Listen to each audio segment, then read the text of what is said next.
Rolls റോയ്സിൻ്റെ ചിഹ്നമായ spirit of excess ആണിത്. ഇത് ഒളിച്ചു നിൽക്കുന്ന സ്ഥലമാണിത്. പലരും കണ്ടിട്ടുണ്ടാവില്ല. ഇത് നോക്കിയാൽ മതി. ഇതൊരു ഫ്രണ്ട് ആക്സിഡൻ്റ് ആയ ഒരു റോൾസ് റോയ്സിൻ്റെ സ്പെക്ട്രയാണ്. 2024 മോഡൽ. ഫ്രണ്ട് ജസ്റ്റ് ഒരു തൊട്ടുണ്ടെന്നേ ഉള്ളൂ. കിടിലൻ വാഹനമാണ്.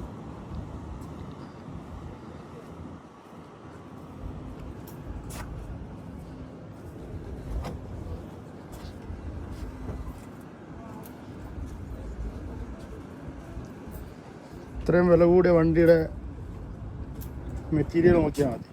എനിക്ക് തോന്നുന്നത് കാർബോർഡാന്ന് തോന്നുന്നു. കണ്ടോ, ഇതെല്ലാം കയ്യിൽ വരുന്നുണ്ട്. ക്വാളിറ്റിയൊക്കെ ഉണ്ട്. അതെ, ഇതാണ് ആക്സിഡൻറ്റ്. ജസ്റ്റ് ബമ്പർ, കുറച്ച് കാര്യങ്ങൾ, ഗ്രില്ല് കാര്യങ്ങളൊക്കെ പോയിട്ടുണ്ട്. എന്നാലും മേജറായിട്ടുള്ള ആക്സിഡൻ്റ് ഒന്നുമില്ല. എയർബാഗൊക്കെ ഉണ്ട്, ഒറിജിനലാണ്. ഇത് കണ്ടോ, ഈ സാധനം ഇതിൻ്റെ ഉള്ളിൽ ഇങ്ങനെ ഉള്ളൊരു മെക്കാനിക്സാണ്. ഇതിങ്ങനെ നമ്മളതിൻ്റെ വണ്ടി ലോക്ക് ഓപ്പൺ ആക്കുന്ന സമയത്ത് ഇത് പൊന്തി മുകളിൽ വരും. ഇതാണ് അതിൻ്റെ ഓപ്പൺ ഏരിയ. ഇതിൽ കൂടി പൊന്തി മുകളിലോട്ട് വരും, പിന്നെ താഴും.